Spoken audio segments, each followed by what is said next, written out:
बिस्मिल्लाहिर्रहमानिर्रहीम। अस्सलाम वालेकुम my YouTube family, welcome back to my channel. कैसे हैं आप सब? उम्मीद करती हूँ कि आप सब लोग बिल्कुल ठीक ठाक होंगे। तो आज के मेरे मेन्यू में है बम्बई पुलाव की रेसिपी, ठीक है, जो कि पूरे पाकिस्तानी में बहुत ज़्यादा मशहूर है। बहुत ज़्यादा शौक़ से पाकिस्तानी पुलाव खाते हैं, ठीक है। तो जी आज मैं आप लोग के साथ रेसिपी शेयर करने वाली हूँ। उम्मीद है कि आपको ज़रूर पसंद आएगी, ठीक है। यहाँ पर मेरे पास आधा किलो प्याज है, ठीक है। 3 पाव चावल है तो उसके लिए मेरे पास आधा किलो प्याज है, ठीक है। 1.5 चम्मच अनारदाने का है, ठीक है। 1 चम्मच हमारे पास गरम मसाले का है, 1 चम्मच ज़ीरे का है, 1.5 चम्मच हमारे पास सूखा धनिया का है, 1 चम्मच लाल मिर्चों का है, 1 ही चम्मच कुटी हुई लाल मिर्चों का है, आधा चम्मच काली मिर्च का, 1 चम्मच नमक का है, ठीक है, हस्बे ज़ायक़ा। 1.5 चम्मच हमारे पास लहसुन अदरक है, कुछ हरी मिर्चें हैं 3 से 4, 1 प्याली दही है, आधा किलो हमें टमाटर चाहिए होंगे, थोड़ा सा घी है, ठीक है, और मेरे पास किलो गोश्त है, ठीक है। तो जी यहाँ पे मेरे पास बीफ था, ठीक है। अब हम देखते हैं कि इसको हमने पकाना है कैसे, ठीक है। प्रेशर के अंदर हमने सारा कुछ डाल के एक ही दफ़ा इसको रख देना है, ठीक है। यहाँ पे प्याज मेरा थोड़ा लग रहा है आपको, लेकिन मैंने बाद में इसके अंदर प्याज और ऐड किया था, ठीक है। अपने बीफ को इसके अंदर डाल देंगे, ठीक है। टमाटर और प्याज आप लोगों ने याद रखना है कि 3 पाव चावलों में आधा किलो टमाटर और आधा किलो ही प्याज जाएगा, ठीक है। इसी से इसका मसाला बनना है। अब हम अपने स्पाइसेस को इसके अंदर ऐड कर देंगे। तो जी स्पाइसेस ऐड करने के बाद हम इसके अंदर अपना डालेंगे लहसुन अदरक का जो पेस्ट था हमारे पास वो, और 2 से 3 हरी मिर्चें जो हमने ऑलरेडी कट करके रखी हुई थी वो डाल देंगे।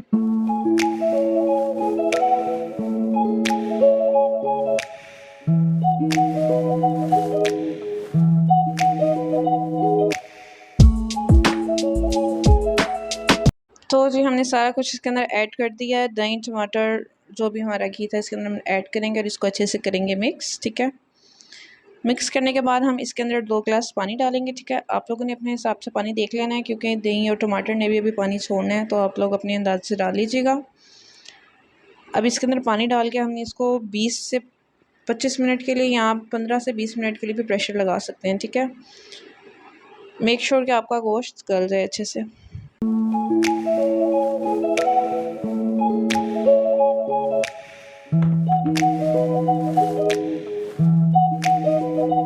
तो जी यहाँ पे हमारे 15 से 20 मिनट मुकम्मल हो चुके हैं, ठीक है। देखें पानी इसके अंदर आपको अभी भी नज़र आ रहा है, ठीक है, लेकिन उसकी आपने टेंशन नहीं लेनी। वो चूल्हे की आँच हम जब ऑन करेंगे तो पानी ऑटोमेटिकली खुद ही खुश्क हो जाएगा, ठीक है। अब मैं यहाँ पे आपको दिखाती हूँ कि हमारा गोश्त गल गया कि नहीं गला, ठीक है। तो जी देखें हमारा गोश्त बिल्कुल अच्छे से गल चुका है, ठीक है। अब हम चूल्हे की आँच को ऑन कर देंगे, ठीक है, और इसको अच्छे से पानी इसका खुश्क करेंगे। यहाँ पर मैं अपना ट्राइपॉड स्टैंड सेट कर रही थी, ठीक है। बार बार ट्राइपॉड स्टैंड हिल ही जा रहा था। इसने बहुत ज़्यादा तंग किया वीडियो शूट करने में, लेकिन खैर फिर भी मैंने वीडियो कैसे भी करके शूट कर ही ली। तो जी यहाँ पे हमारा पानी खुश्क हो चुका है, ठीक है। अब हम इसके अंदर थोड़ा सा और घी डालेंगे और इसको अच्छे से भूनेंगे, ठीक है। तो जी यहाँ पे मैं थोड़ा सा क्लोज करके आप लोग को दिखाती हूँ कि मसाले की लुक कैसी है। तो जी मसाला हमारा बिल्कुल रेडी हो चुका है, ठीक है। अब दूसरी तरफ हम अपने चावलों की तरफ चलते हैं, ठीक है। इसके लिए हमें चाहिए होगा थोड़ा सा घी, 1 कटा हुआ प्याज है, ठीक है, 1 चम्मच नमक का है और 1 ही चम्मच ज़ीरे का है, ठीक है। और चावलों को मैंने ऑलरेडी भिगो के आधे घंटे के लिए रख दिया था, ठीक है। चलें आगे बढ़ते हैं, देखते हैं कि हम अब क्या करने लगे हैं, ठीक है।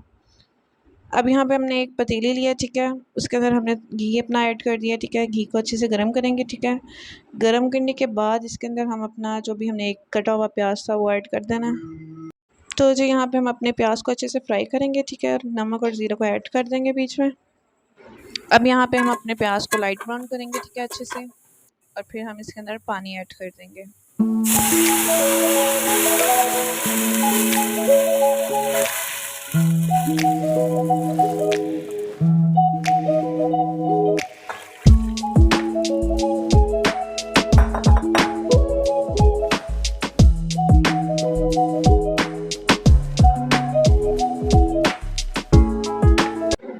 पानी हमने इसके अंदर ऐड कर लिया था, ठीक है। एक बड़ा बाउल मेरे पास शीशे का था, ठीक है, वो मैंने इसके अंदर ऐड कर दिया था। अब इसके अंदर हम अपने चावल डालेंगे और इसको बॉयल होने के लिए रख देंगे।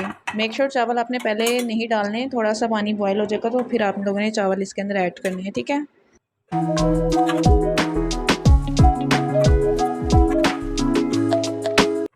चावलों का पानी यहाँ पे ऑलमोस्ट खुश्क हो चुका है, ठीक है। आप लोगों ने इस चावलों को ज़्यादा नरम नहीं करना है, ठीक है। थोड़ी से आप लोगों ने इसके कसर जो थोड़ी सी होती है ना इसके अंदर रहने देती है चावलों की, ज़्यादा कच्चे भी ना हों ज़्यादा नरम भी ना हो, ठीक है। अब थोड़े से चावल हम ऑलरेडी इसके निकाल लेंगे, ठीक है, और फिर इसके साथ हम मसाले की लेयरिंग करेंगे इसके ऊपर।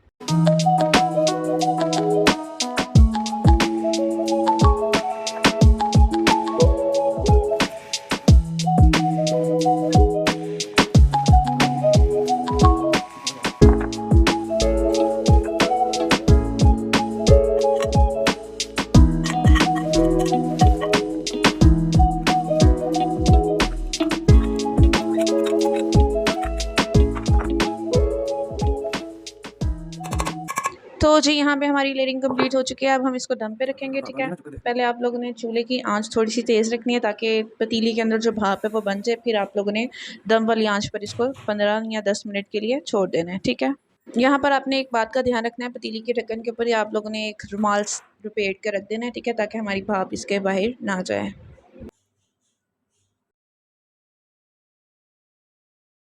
तो जी यहाँ पे हमारा दम लग चुका है, ठीक है। अब हम चावलों को अच्छे से करेंगे मिक्स और इसको फिर हम डिश आउट कर लेंगे, ठीक है।